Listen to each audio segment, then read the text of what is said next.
ഫിറോസ് ഖാൻ ഇതിനകത്ത് പറഞ്ഞ പോലെ 100 ദിവസം നിന്ന വാഴകളുണ്ട്. ആ വാഴകളുടെ പേര് നമ്മൾ ഇവിടെ പറയുന്നില്ല. ഇതിനകത്ത് ചിന്തിച്ചാൽ മനസ്സിലാകും ആ വാഴകൾ ആരൊക്കെയാണെന്ന്. റോബിനുണ്ടാക്കിയ ഓളം അതിപ്പോഴും അത് മുന്നോട്ട് തന്നെ പോകുന്നുണ്ട്. ആദ്യമൊക്കെ റോബിന് വെളിയിൽ വന്ന് കഴിഞ്ഞ് കാണിച്ച ചില പ്രവർത്തികളിൽ നമുക്ക് എല്ലാവർക്കും ഇതെന്താണ് ഇങ്ങനെ കാണിക്കുന്നതെന്നൊക്കെ നമുക്ക് തോന്നിയിട്ടുണ്ട്, ഓരോ കാര്യം തന്നെ ആവർത്തിച്ച് ചെയ്യുമ്പോഴും ഒക്കെ. പക്ഷെ എന്നാലും നമസ്കാരം, നമ്മൾ ഇന്ന് ചെയ്യുന്നത് ഒരു റിയാക്ഷൻ വീഡിയോ ആണ്. ബിഗ് ബോസ് മലയാളം സീസൺ 6 പോകുന്ന കണ്ടസ്റ്റൻസിനെല്ലാം ഇപ്പോൾ അറിയിപ്പ് കിട്ടിയിട്ടുണ്ട് എന്നാണ് അറിയുന്നത്. ആ സാഹചര്യത്തിൽ Firoz Khan BFK season 3 content creator എന്ന് തന്നെ പറയാം.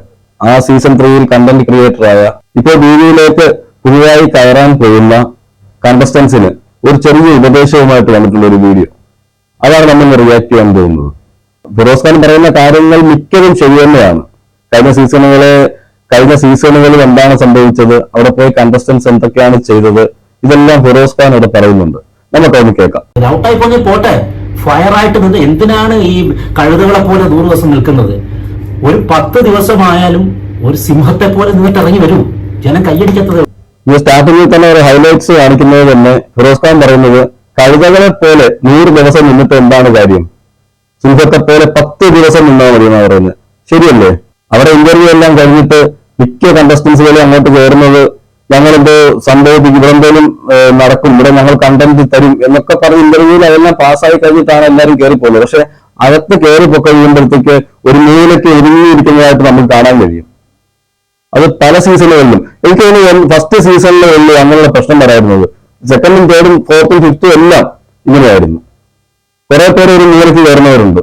എന്നുവെച്ചാൽ അവർക്ക് വേണ്ടത് മണിയാണ്, പൈസ, ക്യാഷ്. അവർക്ക് ഒരു ദിവസം ഇത്രയും ക്യാഷ് കിട്ടും, അവരുടെ പ്രാരാബ്ദങ്ങളൊക്കെ അങ്ങ് കഴിയാം എന്ന് പറഞ്ഞു പോയി ഒഴുങ്ങിക്കൂടി ഇരിക്കുന്ന ആൾക്കാരുണ്ട്. മുൻകാലങ്ങളിൽ കഴിഞ്ഞ 4 സീസണുകളിൽ ഈ പറഞ്ഞതുപോലെ ബിഗ് ബോസ് എന്ന് പറഞ്ഞൊരു പ്ലാറ്റ്ഫോമിലേക്ക് എത്തിയിട്ട് അവിടെ ഒന്നും ചെയ്യാതെ വാഴകളായി നിൽക്കുന്ന പലരെയും അവരെയൊന്നും നമുക്കിപ്പോൾ ഓർമ്മ പോലും ഇല്ല. അതന്നെ, അവിടെ ഒന്നും ചെയ്യാതെ ആ ബിഗ് ബോസ് ഹൗസിൽ പോയിട്ട് ഒന്നും ചെയ്യാതെ വാഴകളായിട്ട്, കറക്റ്റ് വാഴകളാണ്. നമ്മൾ തന്നെ പല പ്രാവശ്യവും പറഞ്ഞിട്ട് നമുക്ക് തന്നെ തോന്നിയിട്ടില്ല ഇവന്റെ ഈ വാഴയാണ് ഇവനൊക്കെ എന്ന്, അല്ലെങ്കിൽ ഇവരൊക്കെ അവിടെ തട്ടിമുട്ടിയൊക്കെ നിന്ന് അവിടെ വരുന്ന ആൾക്കാരെ അല്ലെങ്കിൽ അവിടെയുള്ള മറ്റുള്ള കണ്ടസ്റ്റൻസിനെ കൂടെ കൂടിയിട്ട് അവരോട് നല്ല രീതിയിൽ നിൽക്കും. നല്ല കളിക്കുന്ന ആൾക്കാരാണെങ്കിൽ തന്നെ അവരുടെ കൂടെ നിന്നിട്ട് അവർ എലിമിനേഷനിൽ പോലും വരത്തില്ല. എന്താ വെച്ചാൽ അവർ അപ്പം മറ്റുള്ള മനസ്സിൽ നോക്കുന്ന ഏതൊരു പാവമാണ്, ഒരു മേലിരിക്കുമല്ലോ, നമ്മളുമായിട്ട് വലിയ പ്രശ്നങ്ങളൊന്നും ഇല്ല, അതുകൊണ്ട് നമുക്ക് അവരുടെ പേര് പറയണ്ട. പക്ഷെ നമ്മളുമായിട്ട് ഫൈറ്റ് ചെയ്യുന്ന ആൾക്കാരുടെ പേര് അവർ വോട്ടിങ്ങിൽ എടുത്തിടും. ഈ വോട്ടിങ്ങിൽ അങ്ങനെ എടുത്തിടുന്ന സംഭവം എന്താണെന്ന് വെച്ചാല് വാഴകളെല്ലാം അവിടെ ഇരിക്കുകയും ചെയ്യും, നല്ല നല്ല കണ്ടസ്റ്റൻസുകൾ പുറത്തു പോവുകയും ചെയ്യും. 2, 3, 4, 5 സീസണുകൾ ശ്രദ്ധിച്ചാൽ നമുക്ക് അതിനകത്ത് തന്നെ ഒരുപാട് വാഴകളെ കിട്ടും. കറക്റ്റാണ്, അവർ വാഴകളാണ്, ഇവരൊക്കെ വാഴകളാണ്. എന്നുവെച്ചാൽ നിങ്ങളൊന്നും പേര് വരും മനുഷ്യന് പോലും ഓർമ്മയില്ല. അതിനകത്ത് ഇപ്പൊ തന്നെ പറയാൻ പറ്റുമോ? ഇപ്പോൾ തന്നെ ഇത്ര സീസൺ കഴിഞ്ഞു, 1 മുതൽ 5 സീസൺ കഴിഞ്ഞു. ഈ വാഴകളെ ആർക്കെങ്കിലും ഓർമ്മയുണ്ടോ? അവിടെ പോയി വാഴകളായി കളിച്ച ആരെങ്കിലും ജനങ്ങളെ ഓർത്തിരിക്കുന്നുണ്ടോ? ഏതെങ്കിലും ഒരു ചാനലിലെ പരിപാടിക്ക് വിളിച്ചിട്ടുണ്ടോ ഈ വാഴകളെ? അപ്പം ഇനി പോകുന്നവരെങ്കിലും വാഴകളാകരുത്. അത് ഈ ജനങ്ങളുടെ ബിഗ് ബോസ് കാണുന്ന പ്രേക്ഷകരുടെ കൂടെ അഭിപ്രായമാണ് സത്യം പറഞ്ഞ BFK ഇപ്പൊ പറഞ്ഞത്. പക്ഷെ അങ്ങനെ ഉണ്ട് ഒരു 4 സീസണിൽ വാഴകളായി നിൽക്കുന്ന, അതായത് ഇവർക്ക് ഡെയിലി പേയ്മെന്റ് ആണ്. അപ്പൊ ഈ പേയ്മെന്റ് മാത്രം കണ്ട് ഇത്രയും ദിവസം തള്ളി നീക്കുക എന്ന് പറഞ്ഞ് കുറച്ച് പേര് വരും പണിയെടുക്കാതെ. അവർ ചെയ്യുന്ന ഒരു സ്ട്രാറ്റജി എന്ന് പറഞ്ഞാൽ ബാക്കിയുള്ള എല്ലാ കണ്ടസ്റ്റൻസിനെയും പുകഴ്ത്തി അവരുടെ മനസ്സിലൊരു ഇടം നേടി വളരെ സ്നേഹത്തോടെ അവർക്കൊരു കൂട്ടായി നിൽക്കും ഈ ബാക്കിയുള്ള എല്ലാ കണ്ടസ്റ്റൻസിനെയും. അവർ പ്രത്യേകിച്ച് പണിയുന്നു. അതന്നെ, അവര് വന്നു പറഞ്ഞാൽ ചെയ്യുന്ന കാര്യം എന്താണെന്ന് വെച്ചാല് അവിടെ വരുന്ന കണ്ടസ്റ്റൻസിനെല്ലാം ഈ സോപ്പിട്ട് പതപ്പിച്ച് ഞാൻ നിങ്ങളുടെ കൂടെയാണ് എന്ന് വരുത്തി തീർക്കും. പലരുടെയും കൂടെ അങ്ങനെ നമ്മൾ എത്രയോ സീസൺ ഒരു കണ്ടന്റ് പോലും തരാതെ കിച്ചണിലും അവിടെ ഇവിടെയൊക്കെ കറങ്ങി നടന്ന ആൾക്കാര് 95 ദിവസം വരെ നിന്നവരുണ്ട്. പക്ഷെ അപ്പോഴും ഈ കളിക്കുന്ന ആൾക്കാരുണ്ട്, ഈ ഗെയിം കളിക്കണം എന്ന് പറഞ്ഞു വന്ന് അവിടെ കണ്ടന്റ് തരുന്ന ഗെയിം കളിക്കുന്ന ആൾക്കാർ പുറത്തു പോകും. അങ്ങനെയാണ് പല സീസണുകളും പൊട്ടിപ്പോകുന്നത്. ആവറേജ് സീസണൊക്കെ ആയി പോകുന്നത്, ആവറേജിലും താഴെയൊക്കെ ആയി പോകുന്നത്. അവർ പ്രത്യേകിച്ച് പണിയൊന്നും എടുക്കില്ല. എന്നിട്ട് അവിടെ കിട്ടുന്ന ചാപ്പാട് കഴിച്ച് സുഖമായിട്ട് ഒരു സ്ഥലത്തിരിക്കുന്ന കമ്പനിക്ക്, ഏഷ്യാനെറ്റിനും എൻഡമോൾ ഷൈൻ ഗ്രൂപ്പിനും തലവേദനയായി മാറുന്ന ചില കണ്ടസ്റ്റൻസ് ഉണ്ട്. കാരണം അവർ പണിയെടുക്കില്ല, അത് തന്നെ ഏറ്റവും വലിയ തലവേദന. എന്നാൽ അവർക്ക് ഡെയിലി പേയ്മെന്റ് കറക്റ്റായിട്ട് അവിടെ എത്തുകയും ചെയ്യും. അതല്ലേ ഏഷ്യാനെറ്റ് വിചാരിച്ചാൽ ഇവരിപ്പോ അകത്ത് 100 ദിവസത്തേക്ക് ഇവരെ അകത്ത് കയറ്റി വിട്ടു കഴിഞ്ഞാൽ ഏഷ്യാനെറ്റിനായാലും എന്തെങ്കിലും ഷൈനാണെങ്കിലും ഇവരെ പുറത്താക്കാൻ പറ്റത്തില്ല. എന്നുവെച്ചാൽ ഇവരാരും വോട്ടിങ്ങിന് വരുന്നില്ല, എലിമിനേഷനിലൊന്നും വരുന്നില്ല. പിന്നെങ്ങനെ ഇവരെ പുറത്താക്കും? അങ്ങനെ വരുമ്പോൾ ശക്തരായി കളിക്കുന്ന ആൾക്കാർ എലിമിനേഷൻ വരികയും അവർ പുറത്തു പോവുകയും ചെയ്യുന്ന നഷ്ടം ആർക്കാണ്? ഈ കൊണ്ടുവരുന്ന എന്തെങ്കിലും ഷൈനും ഈ ഏഷ്യാനെറ്റിനും കാണുന്ന പ്രേക്ഷകരായ നമ്മൾക്കുമാണ്. ഒരു നല്ല നല്ല കണ്ടന്റുകൾ എത്രയോ ആൾക്കാർ കഴിഞ്ഞ പല സീസണുകളിൽ നേരത്തെ ഔട്ടായി പോയിട്ടുണ്ട്. എന്നിട്ട് നമ്മൾ പറയാറുണ്ട് അവരുണ്ടായിരുന്നെങ്കിൽ, ഈ ആളുകളെ കളഞ്ഞിട്ട് അവരിവിടെ വന്നിരുന്നെങ്കിൽ, അവർ ആ സീസണിൽ ഉണ്ടായിരുന്നെങ്കിൽ, കണ്ടിന്യൂ ചെയ്ത് പോയിരുന്നെങ്കിൽ ആ സീസൺ ബെറ്റർ ആകുമായിരുന്നു പറഞ്ഞ എത്രയോ സീസണുകളുണ്ട്.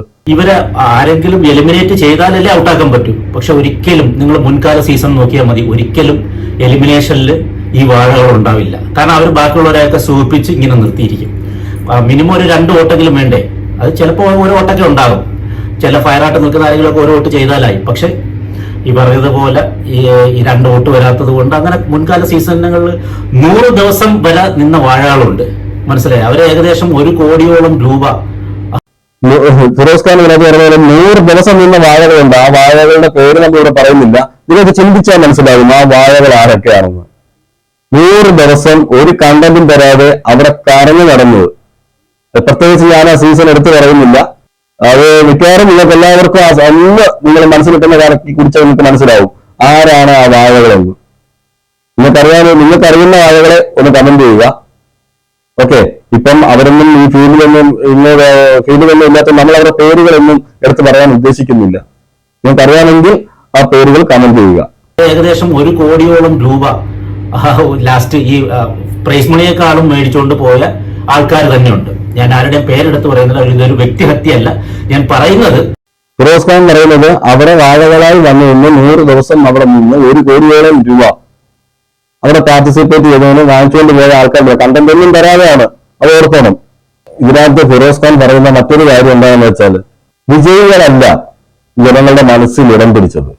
വിജയം അനിവാര്യമല്ല എന്നല്ല, വിജയിക്കുമ്പോൾ അത് ആ ഷോയ്ക്ക് പറ്റിയ കണ്ടന്റ് കൊടുത്ത് ജനങ്ങളുടെ ഹൃദയങ്ങളിലേക്ക് കയറുക. സീസൺ 4 വിന്നായത് ദിൽഷയായിരിക്കാം, പക്ഷേ അവിടെ ജനങ്ങളുടെ മനസ്സിൽ ഇടം പിടിക്കാൻ കഴിഞ്ഞത് ഡോക്ടർ റോബിനായിരുന്നു.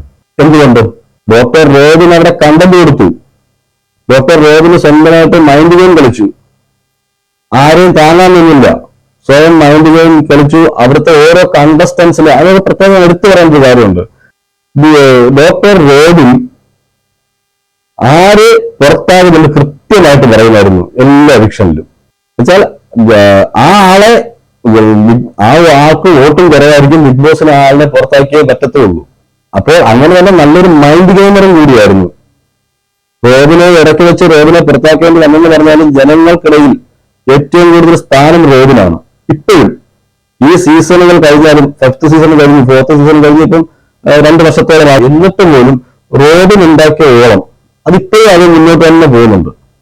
ആദ്യമൊക്കെ റോബിനെ വെളിയിൽ വന്ന് കഴിഞ്ഞ് കാണിച്ച ചില പ്രവർത്തികളിൽ നമുക്ക് എല്ലാവർക്കും ഇതെന്താണ് ഇങ്ങനെ കാണിക്കുന്നതെന്നൊക്കെ നമുക്ക് തോന്നിയിട്ടുണ്ട്, ഓരോ കാര്യം തന്നെ ആവർത്തിച്ച് ചെയ്യുമ്പോഴും ഒക്കെ. പക്ഷെ എന്നാലും റോബിൻ എവിടെ പോയാലും അവിടെ ആൾക്കൂട്ടമുണ്ട്, ഇപ്പോഴും ഉണ്ട്. അപ്പം ആ ഒരു സീസണിന്റെ ഗുണമാണത്. അതാണ് ഫിറോസ് പറഞ്ഞത്, നമ്മൾ 10 ദിവസം നിന്നാലും വാഴകളെ പോലെ നിൽക്കാതെ പുലിക്കുട്ടികളെ പോലെ നിൽക്കുക, ജനങ്ങളുടെ മനസ്സിൽ ഇടം കിട്ടും. അല്ല, നിങ്ങൾ വാഴകളാണ് പോകുന്നത്, വാഴകളാകാനാണ് പോകുന്നതെങ്കിൽ തീർച്ചയായിട്ടും നിങ്ങളെ വാഴകൾ എന്ന് തന്നെ പറയും. അത് നിങ്ങളുടെ കയ്യിലാണ് ഇരിക്കുന്നത്. ഇപ്പൊ പോകുന്ന കണ്ടസ്റ്റൻസ് സ്വയമേ തീരുമാനിക്കേണ്ട കാര്യമാണ്. ഞാൻ അവിടെ ഗെയിം കളിക്കാനാണ് പോകുന്നത്, 100 ദിവസത്തെ ഗെയിം കളിക്കാനാണ് എന്നെ അവിടെ കൊണ്ടുപോകുന്നത്, ഞാനവിടെ ഗ്രൂപ്പിസത്തിനോ കൂട്ടുകൂടാനോ ഒന്നും അല്ല ഞാനവിടെ പോകുന്നത്. അവിടുത്തെ കൂട്ടുകെട്ടുകളൊന്നും ശാശ്വതമല്ല. നമുക്ക് വെളിയിലോട്ട് ഇറങ്ങി ഇപ്പൊ എത്രയോ സീസണുകൾ കഴിഞ്ഞു, വെളിയിലേക്ക് വന്നല്ലോ, ഏത് കൂട്ടുകെട്ട് മുന്നോട്ട് പോയി? കറക്റ്റായിട്ട് പോകുന്ന ഒരു കൂട്ടുകെട്ട് പറയാമോ? അകത്തിരുന്ന് പറയും നമ്മൾ വെളിയിൽ പോകുമ്പോൾ നമ്മൾ വലിയ കൂട്ടായിരിക്കും, നമ്മൾ ഫ്രണ്ട്സ് ആയിരിക്കും, അതൊക്കെ ചുമ്മാതാ. അത് ഗെയിമിന്റെ ഭാഗമാണ്. അതിന് വീഴാതിരിക്കാൻ നിങ്ങൾ ശ്രമിക്കുക. ഈ സീസൺ ഒരു ബെറ്റർ സീസൺ ആക്കി, ഒരു ഹിറ്റ് സീസൺ ആക്കി മാറ്റാൻ ഇനി പോകുന്ന കണ്ടസ്റ്റൻസ് കഴിയട്ടെ, ആത്മാർത്ഥമായിട്ട് കഴിയട്ടെ എന്ന് ഞങ്ങൾ പ്രാർത്ഥിക്കുന്നു.